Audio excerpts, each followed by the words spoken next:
بسم الله الرحمن الرحيم ওয়ালাইকুম আসসালাম রহমতুল্লাহ বরকাতুহ। মোহতারাম ভাইজান, বারাকাল্লাহ ফিক। তাকাব্বালাল্লাহু মিন্না ওয়া মিনকুম ওয়া ঈদুকুম মুবারাকান ওয়া সাঈদ। হ্যাঁ, আকিকার প্রসঙ্গে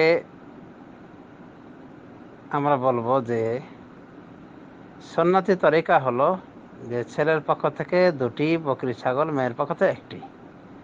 এ মর্মে সুনান গ্রন্থের হাদিস স্পষ্ট। আনিল গোলামে শাতানে মুকাফাতানে ওয়া আনিল জারিয়াতে শাতুন। ছেলের পক্ষ থেকে 2টি সমপর্যায়ের বকরি এবং মেয়ের পক্ষ থেকে 1টি। সুনান গ্রন্থের হাদিস দ্বারা স্পষ্ট প্রমাণ হয়ে গেল যে এটাই হলো সুন্নাহ।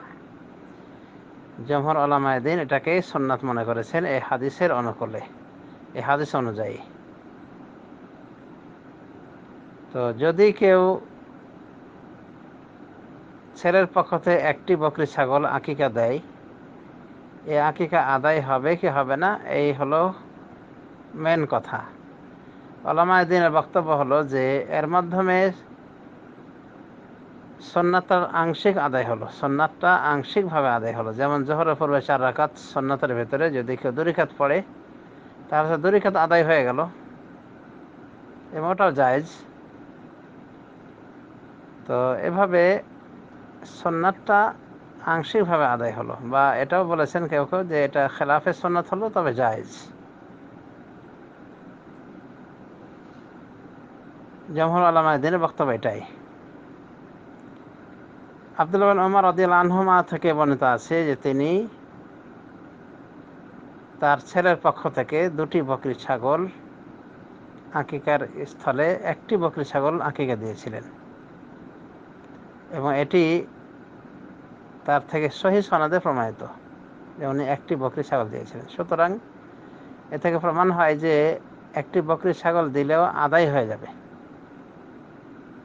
যেহেতু একজন সাহাবীর আমল রয়েছে।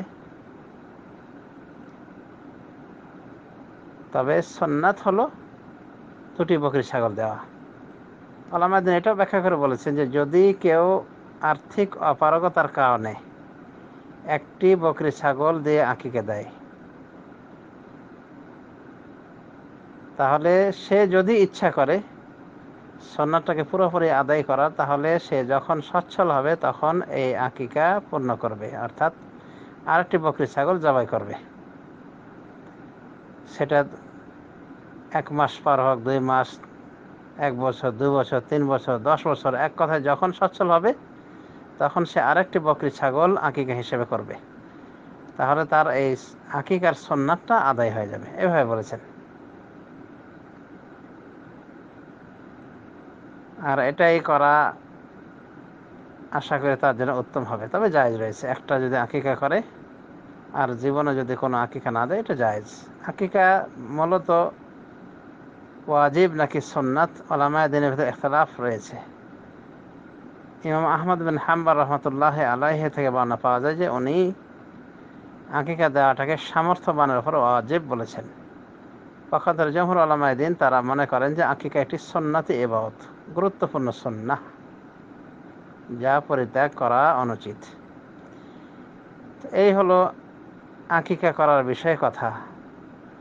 প্রাসঙ্গিক ক্রমে বলা যায় যে আকিকার পশুর ক্ষেত্রে কি কোরবানির পশুর শর্ত প্রযোজ্য, অর্থাৎ কোরবানির পশুতে তো আমরা জানতে পেরেছি সহিহ হাদিস দ্বারা যে রাসূলুল্লাহ সাল্লাল্লাহু আলাইহি ওয়াসাল্লাম বলেছেন, তোমরা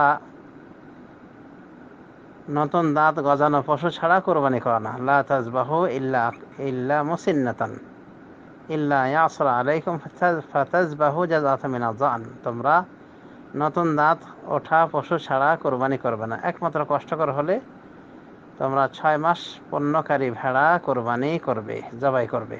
সহিহ মুসলিম হাদিস। তো এই হাদিস কি আকিকার ক্ষেত্রে প্রযোজ্য? এখানে ইখতিলাফ রয়েছে। জমহুর উলামায়ে দ্বীন মনে করেন যে আকিকার ক্ষেত্রে ওই শর্ত প্রযোজ্য, অর্থাৎ নতুন দাঁত ওঠা পশু ছাড়া আকিকা দেওয়া যাবে না। পক্ষান্তরে আরও কিছু উলামায়ে দ্বীন তারা বলেন যে না, কোরবানির এই শর্ত আকিকার ক্ষেত্রে প্রযোজ্য নয়।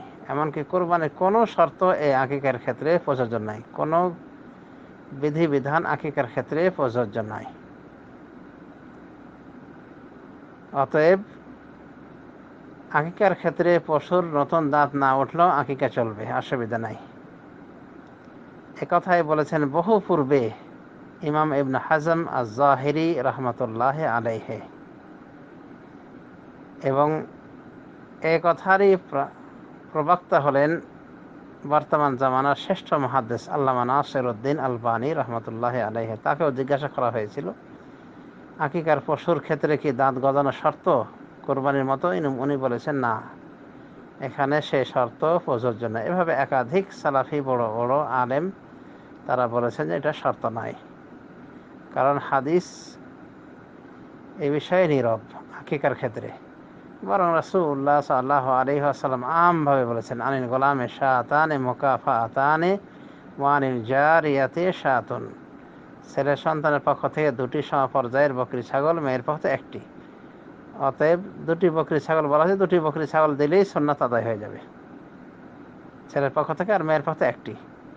এখানে আর কিছু যেহেতু বলা হয়নি, বকরি ছাগলের বয়স ইত্যাদি, তো যেহেতু নীরব হাদিস, আমরাও নীরব থাকবো। কোরবানির শর্ত এই আকিকার ক্ষেত্রে টেনে আনব না, এইভাবেই বেশ কিছু উলামায়ে দ্বীন বলেছেন।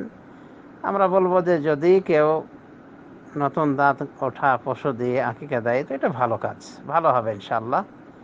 তবে দাঁত না উঠলেও ওই পশু আকিকাতে চলবে,